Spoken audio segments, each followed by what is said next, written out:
തമിഴ്നാട്ടിൽ നവജാത ശിശുവിന്റെ വായിൽ ടിഷ്യൂ പേപ്പർ തിരുകി കൊലപ്പെടുത്തി. അമ്മയെ പോലീസ് അറസ്റ്റ് ചെയ്തു.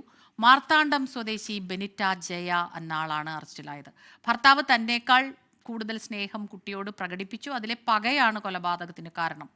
വിവരങ്ങളുമായി മുഹമ്മദ് റഹീസ് ചേരുന്നുണ്ട്. റഹീസ്, ഇത് കേൾക്കുമ്പോൾ വല്ലാതെ വേദന തോന്നുന്നു. പക്ഷേ ഈ പോസ്റ്റ്മോർട്ടം തുടങ്ങിയ പ്രശ്നങ്ങൾ സാധാരണ അമ്മമാർക്ക് കുഞ്ഞ് ജനിച്ച ഉടനെ ഉണ്ടാകാറുണ്ട്. അത്തരം മനസ്സിന്റെ പ്രശ്നങ്ങൾ എന്തെങ്കിലും ആണോ? എന്തെങ്കിലും കൂടുതൽ വിവരങ്ങൾ ലഭിക്കുന്നുണ്ടോ ഈ വിഷയത്തിൽ? നിലവിൽ അത്തരത്തിലുള്ള മാനസിക സമ്മർദ്ദം ആണ് ഈ ഒരു കൊലപാതകത്തിലേക്ക് നയിച്ചത് എന്നുള്ളൊരു വിവരമാണ് പുറത്തു വരുന്നത്. വലിയ ഒരു ഡിപ്രഷനിലൂടെ കടന്നുപോയിരുന്ന ആളാണ് ഇത്തരത്തിലൊരു കൊലപാതകത്തിന് പിന്നിലെന്നാണ് പ്രാഥമികമായി വരുന്ന വിവരം. കൂടുതൽ ചോദ്യം ചെയ്യേണ്ടതുണ്ട്. എന്തായാലും മാർത്താണ്ഡം കരിങ്കലിന് സമീപമാണ് ഈ നവജാത ശിശുവിനെ വായിൽ ടിഷ്യൂ പേപ്പർ തിരികെ കയറ്റി അമ്മ കൊലപ്പെടുത്തിയത്.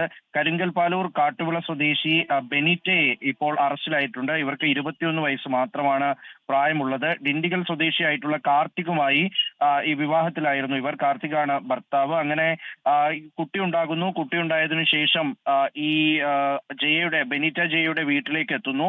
അവിടെ താമസിക്കുകയായിരുന്നു. ഏതാണ്ട് 42 ദിവസമേ ആയുള്ളൂ ഇവർക്ക് കുട്ടി ഉണ്ടായിട്ട് എന്നാണ് പുറത്തു വരുന്ന വിവരം. അങ്ങനെ വീട്ടിൽ വന്ന് താമസിക്കുന്നതിനിടയിൽ എപ്പോഴൊക്കെയോ ഭർത്താവിന്റെ പെരുമാറ്റത്തിൽ ഈ കുഞ്ഞിനോട് കൂടുതൽ ഒരു സ്നേഹം തോന്നി. ആ സ്നേഹത്തിന്റെ പുറത്താണ് ഇത്തരത്തിൽ കുഞ്ഞിനെ കൊലപ്പെടുത്താൻ ശ്രമിച്ചത് എന്നാണ് ബെനിറ്റ ഈ ഒരു പോലീസിനോട് പറഞ്ഞിരിക്കുന്നത്. അതിൽ ഏറ്റവും പ്രധാനം ഈ കുഞ്ഞിനെ കാർത്തിക് നോക്കുമ്പോൾ കുഞ്ഞ് അനക്കമില്ലാതെ കിടക്കുന്നതിനെ തുടർന്നാണ് ആശുപത്രിയിലേക്ക് കൊണ്ടുപോകുന്നത്. ആശുപത്രിയിലേക്ക് എത്തിച്ചപ്പോൾ കുട്ടി മരിച്ചിരുന്നു. അതിന് പിന്നാലെ പോസ്റ്റ്മോർട്ടം നടത്തി.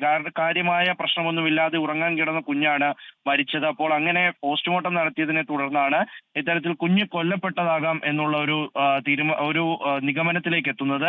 അതിനുശേഷം നടത്തിയ അന്വേഷണത്തിന് പിന്നാലെയാണ് ബെനിറ്റ അറസ്റ്റിലായിട്ടുള്ളത്. എന്തായാലും ബെനിറ്റയെ കൂടുതലായി ചോദ്യം ചെയ്തു വരികയാണ്.